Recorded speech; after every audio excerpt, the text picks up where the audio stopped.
So I mixed up a batch of epoxy resin and put some fiberglass mat over these holes. First I dented the holes in so there'd be a place for the fiberglass to be after I sand it smooth and flat, or flat enough anyway. So it's kind of in there, you know. I think I got all the air out. Oops, sorry.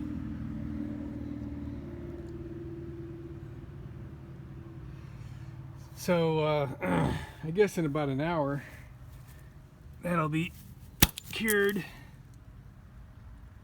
And oh man, those clouds are coming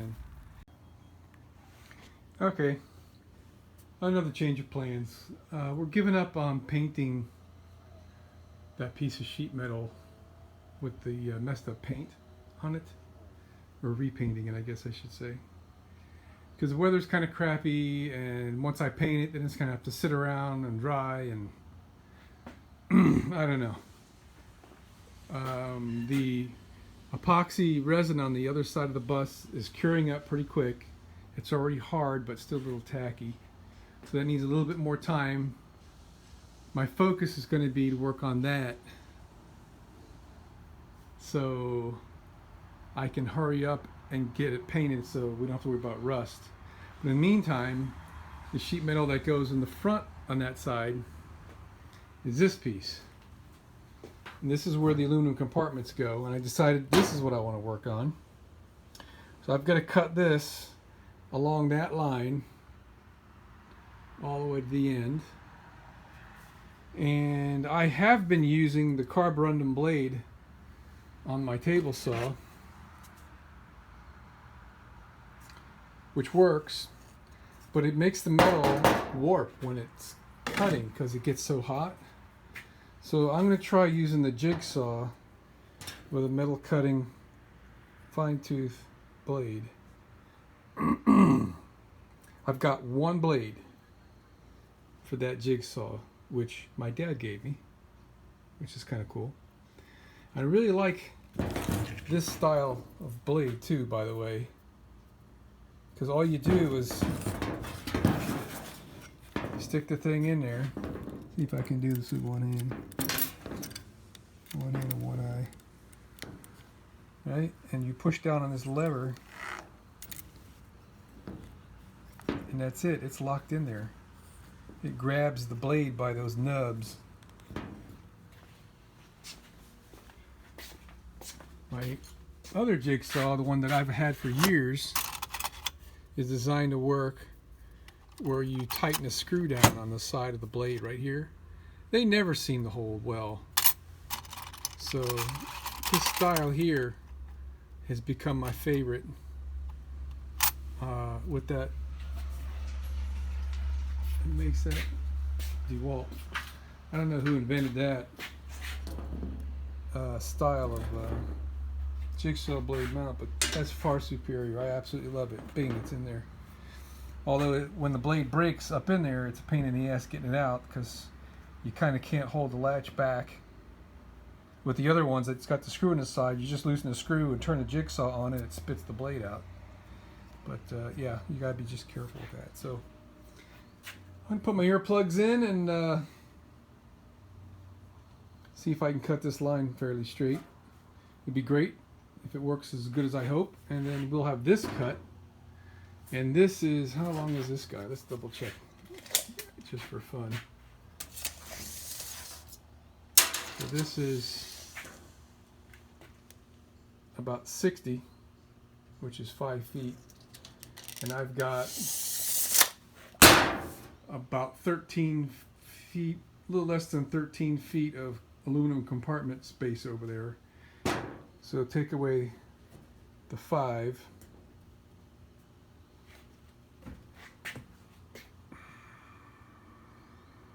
What is that? 8 more feet. I think I'll just get that piece of sheet metal that's up there and use that for the rest of it rather than trying to parts out what I have left from this piece. That would just be a pain. So that's what's going to be going on next. Got the metal here cut, and I put primer on the edge, and it looks like, you know, it's going to be stiff enough once it's screwed in that I'm just not going to put the trim piece on it. See how that goes. I think we're going to be fine.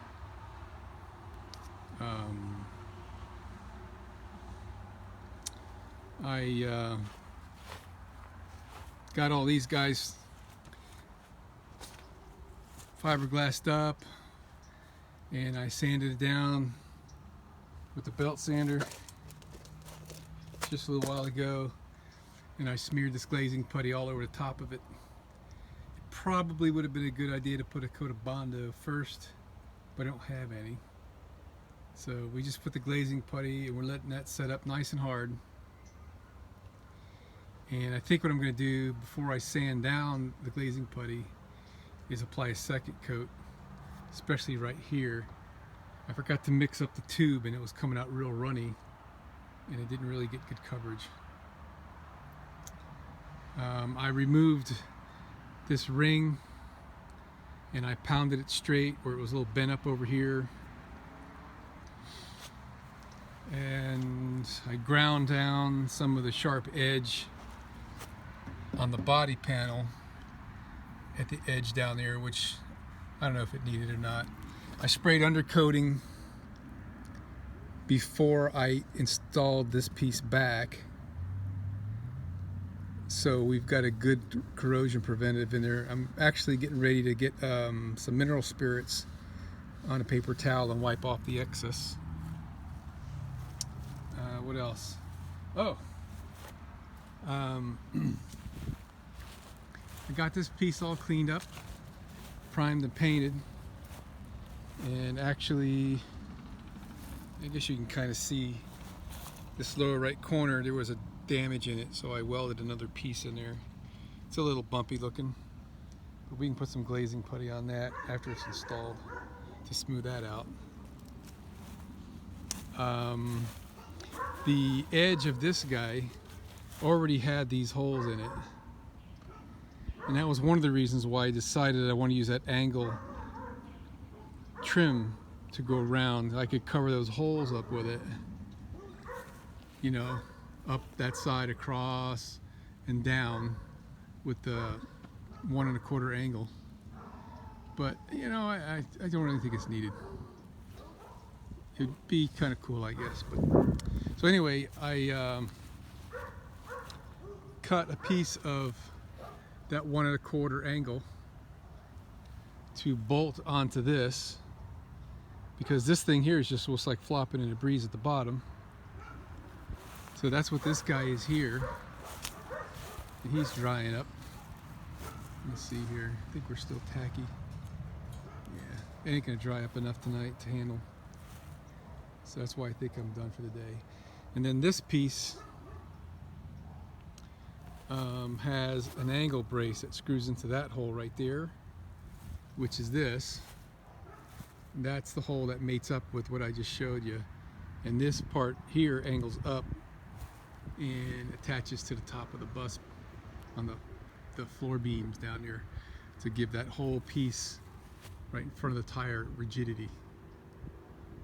So I've got this sheet metal piece cut and drilled. It was already installed. I removed it so I can do that work there. It's right here. I got kind of lucky with that. The other piece of sheet metal that went from here to right around here someplace, it also had a hole here because they overlap. So that made it easy for me to just take that piece of metal, put it on top here, and mark like 5 or 6 more holes.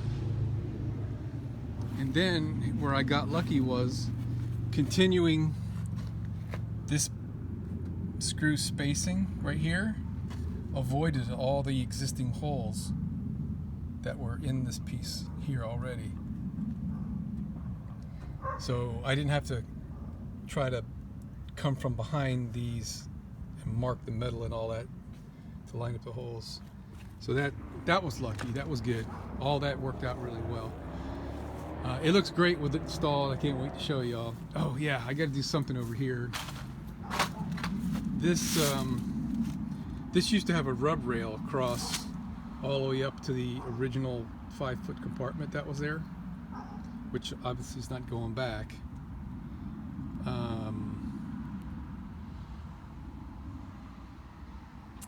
That's weird how that there doesn't have the mark of the rub rail.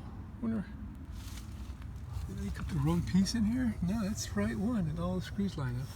Well, I can't explain it, but this is just going to be painted over, and I'm still contemplating if I'm going to weld this extra little booger hole that they left, weld that shut, and I'll probably pound these down here and fiberglass them like I did the other ones over there, rather than trying to weld them, because welding distorts it so badly, makes it a mess, and it's hard to overcome. So yeah, looks good. I'm happy with what's come along so far. Running out of daylight, and the best I was able to do today was to put the second coat, or sand this thing down of the first coat. That's what all this white or pink powder is. That's the glazing putty. I sanded it down, wiped it clean, and put a second coat on it. This will probably be the final coat, and then I could spray some paint on it. I feel like I got that on there just in time before the dew started setting in. I would like to put a little spray paint on there, primer, to cover up where I sanded down. Looks like I got into the metal, but I'm not going to mess with it.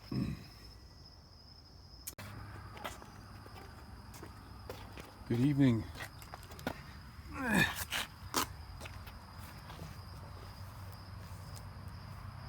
Got a few more screws to put in.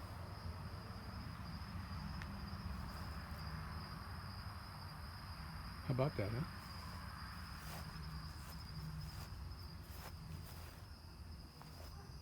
That's going to look sharp once she's painted up.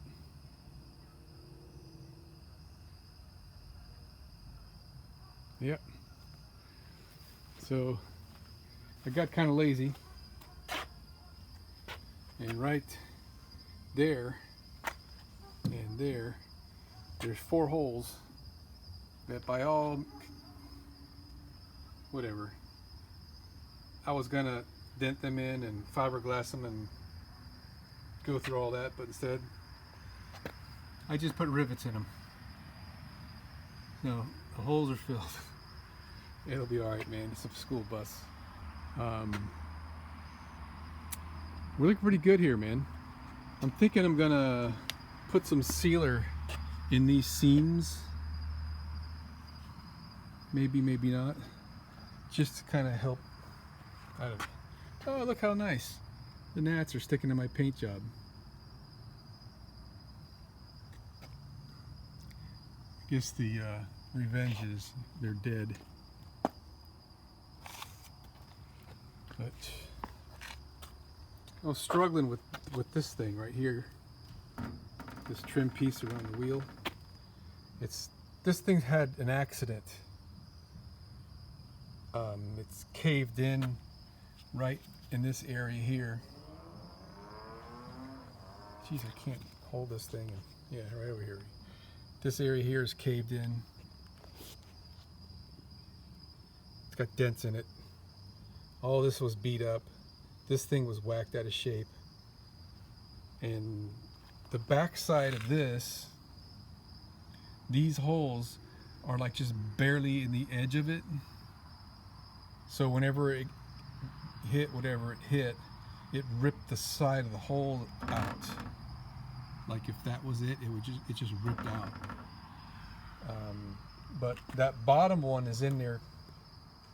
It's a good secure hole in the back of this. So what I'm probably going to do is put screws in these existing holes and just catch the edge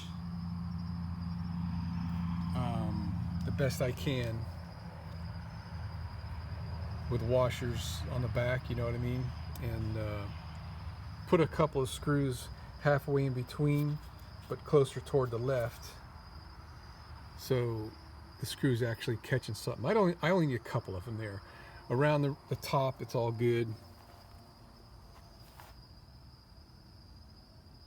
So the original configuration of this thing, let me put the light down, had these big old rubber skirts that slid onto this thing, and it had these little push button deals that went in here, and the skirts, like fender skirts, I don't know what you call it, there's little like flare things that would stick out. They've shrunk from age and being in the sun, so they won't stay in place. They flip off of here. So I'm not gonna put them on, but these holes look kind of whacked, so I'm probably gonna just take rivets and put them in the holes with a washer on the back side, since these holes are a little oversized. I mean, they're almost like a 1/4 inch diameter hole. So it'll look, you know, like, at least like not missing something. But yeah, it's good enough, man. I'm liking it. Strive for perfection and take what you can get, right? That's what Dad taught me. Oh, back behind here, I got that diagonal brace in there. If you can see it, goes up to the top. It's got one screw at the top there, and one screw down there, and that makes this thing right here rigid. I mean, it's a little flexible on this side, but we're taking it. I'm not going to stick another diagonal bracket on that thing. I found out when I was working on it that one piece of metal right there is thinner metal than most of the rest of the bus. So, you know, I had the opportunity to make a new one, but it's been there since 2007, okay? I think it'll be fine. Some of these screws, I don't have all the right screws, but they're in there. Like, these are just flathead screws. I hate flathead screws, but that's all I had. Those are machine screws, where the rest of these guys are sheet metal screws.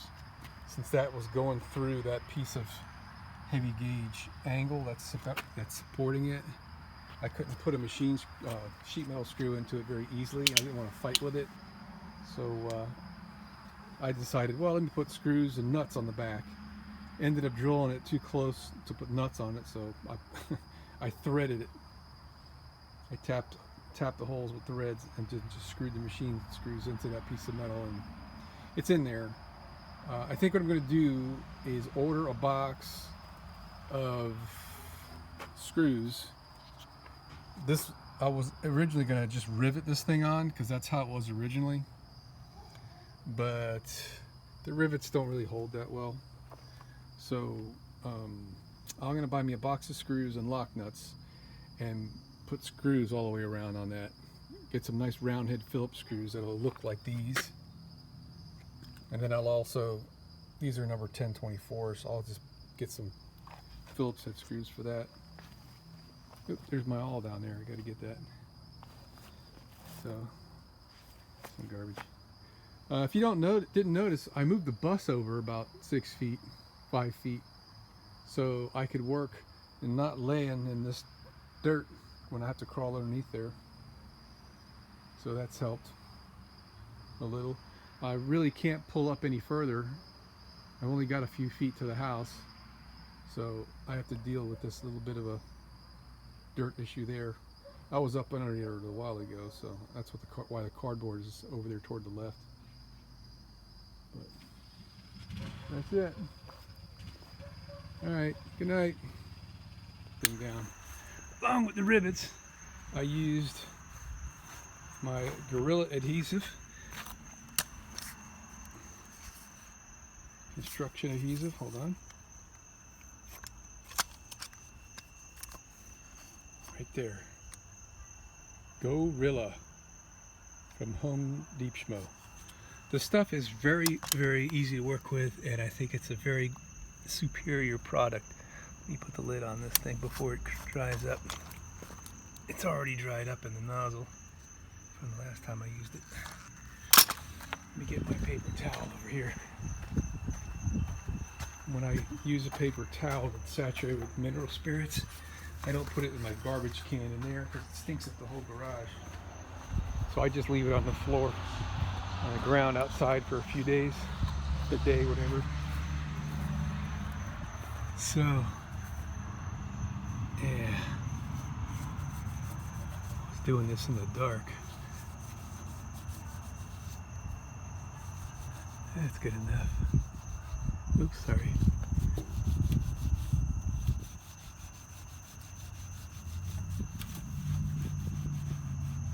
So not all of these rivets got tight. That's one of them that's loose.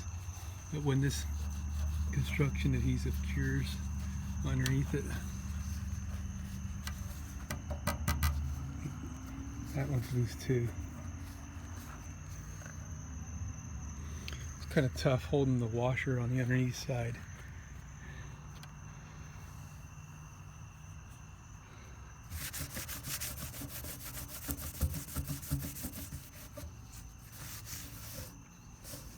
Okay.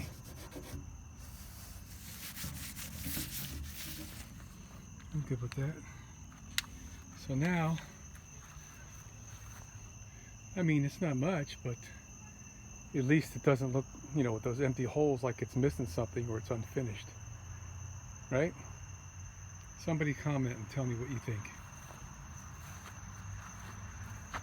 And then also while I was here, I threaded these holes to the number 12 screw, and I put the Phillips head screws in there as well. So again, a little bit more symmetry with the original screws. I mean, who's gonna